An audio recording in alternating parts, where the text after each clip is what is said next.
بسم اللہ الرحمن الرحیم۔ پیارے ناظرین السلام علیکم۔ آج کی اس ویڈیو میں ہم ایک ایسا واقعہ بیان کرنے جا رہے ہیں جس نے زمین کے نقشے کو بدل کر رکھ دیا۔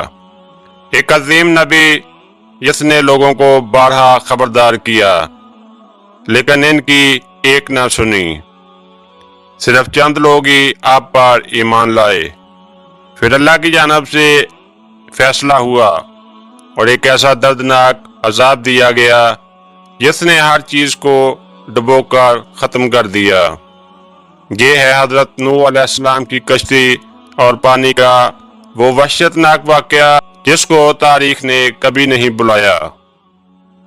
حضرت نوح علیہ السلام اللہ کے منتخب کردہ نبیوں میں سے ایک تھے۔ وہ اپنی قوم کو اللہ کی عبادت کی دعوت دیتے، بتوں کو چھوڑنے اور صراط مستقیم پر چلنے کا درس دیتے، لیکن نوح علیہ السلام کی قوم نے ان کی نصیحتوں کو مذاق سمجھا، انکار کیا اور سرکشی اختیار کی۔ جیسا کہ قرآن پاک میں اللہ تعالیٰ سورہ نوح میں فرماتے ہیں، اور میں نے تمہاری واضح پیغام بھیجا۔ یہ واقعہ ہمیں نہ صرف صبر اور ایمان سکھاتا ہے بلکہ قدرت الہی کی عظمت کا بھی سبق دیتا ہے۔ حضرت نوح علیہ السلام نے اپنی قوم کو صدیوں تک اللہ کی عبادت کی دعوت دی۔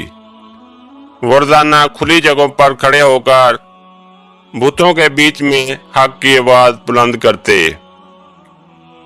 ان کے الفاظ سادہ لیکن اثر انگیز تھے۔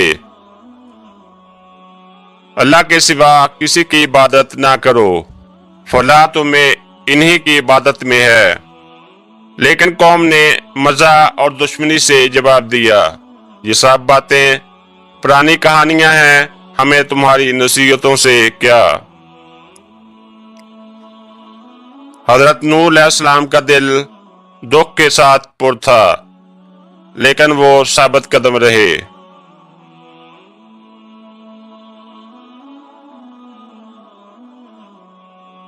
پھر ایک دن ایسا آیا جب اللہ تعالیٰ نے نوح علیہ السلام کو ایک حیران کن حکم صادر کیا، زمین پر ایک کشتی بنا لو، کیونکہ میں تمہارے اور تمہاری مومن امت کے لیے پانی کی آفت لاؤں گا۔ پھر حضرت نوح علیہ السلام نے اللہ کے حکم سے کشتی بنانا شروع کی تو لوگ ہنسنے لگے کہ یہاں تو پانی کا ایک قطرہ بھی نہیں۔ لیکن نوح علیہ السلام نے اللہ کے حکم پر عمل شروع کیا۔ وہ لکڑی کاٹ کر لاتے، نوک سے چھوٹے چھوٹے ٹکڑے جوڑ کر ایک عظیم کشتی تیار کرنے لگے۔ کشتی کی تعمیر میں کئی سال لگ گئے۔ ہر روز نوح علیہ السلام کے ہاتھ میں محنت، آنکھوں میں امید اور دل میں صبر کا سرچشمہ تھا۔ جیسے جیسے کشتی کی شکل بنتی گئی، قوم کی مخالفت بڑھتی گئی۔ لوگ طنز و مذاق کرتے کہ یہ کیا بکواس ہے، بارش سے پہلے ہی کشتی بنانا، تم پاگل ہو گئے ہو۔ نوح تنہا نہیں ہوئے۔ وہ کہتے، نوح تنہا نہیں ہوئے، ان کے مومن ساتھی ان کے ساتھ تھے۔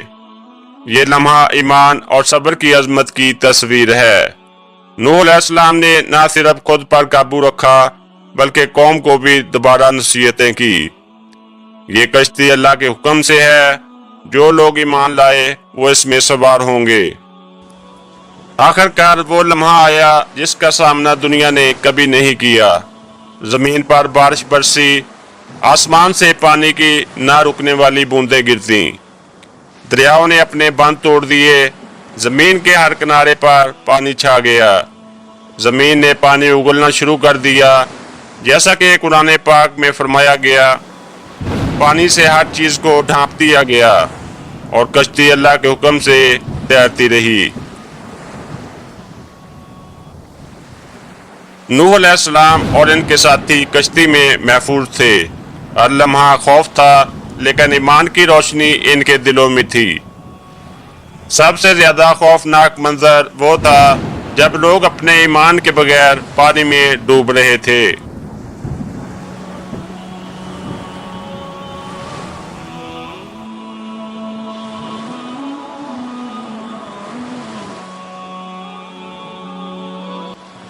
کشتی کا یہ سفر نہ صرف جسمانی تھا بلکہ روحانی بھی تھا۔ نوح علیہ السلام اور ان کے مومن ساتھی اللہ کی قدرت کے ساتھ عاجز تھے۔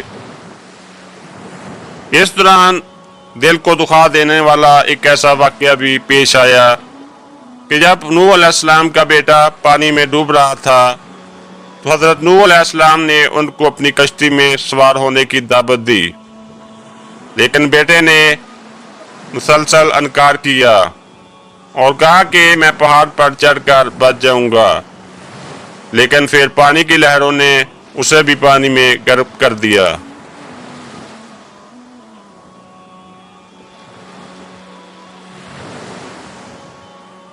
زمین پر ہر چیز ختم ہو چکی تھی، لیکن کشتی اللہ کی رحمت کی علامت تھی۔ ایک لمحہ وہ آیا جب پانی سکون میں بدل گیا، آسمان صاف ہوا اور زمین دوبارہ نمودار ہوئی۔ یہ وہ لمحہ عجب و روحانیت اور انسانی عاجزی کی داستان ہے۔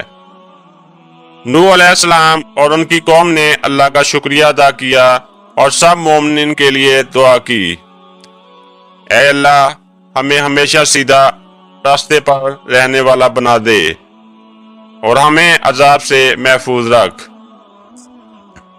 حضرت نوح علیہ السلام کی کشتی کا واقعہ ہمیں کئی اہم سبق دیتا ہے۔ صبر اور استقامت سب سے بڑی طاقت ہے۔ اللہ کا حکم ہر حال میں نافذ ہوتا ہے، چاہے حالات کتنے بھی مشکل ہوں۔ ایمان اور ہدایت اختیار کرنے والے اللہ کی رحمت کے اہل ہوتے ہیں۔ دنیاوی مذاق اور مخالفت ایمان کی راہ میں رکاوٹ نہیں بن سکتے۔ آج بھی ہمیں چاہیے کہ ہم نوح علیہ السلام کی طرح اللہ کی سنت پر عمل کریں، صبر اختیار کریں اور لوگوں کو ہدایت کی طرف بلائیں۔ یہ صرف تاریخ کا سبق نہیں بلکہ ہماری زندگی کے ہر لمحے کا رہنما بھی ہے۔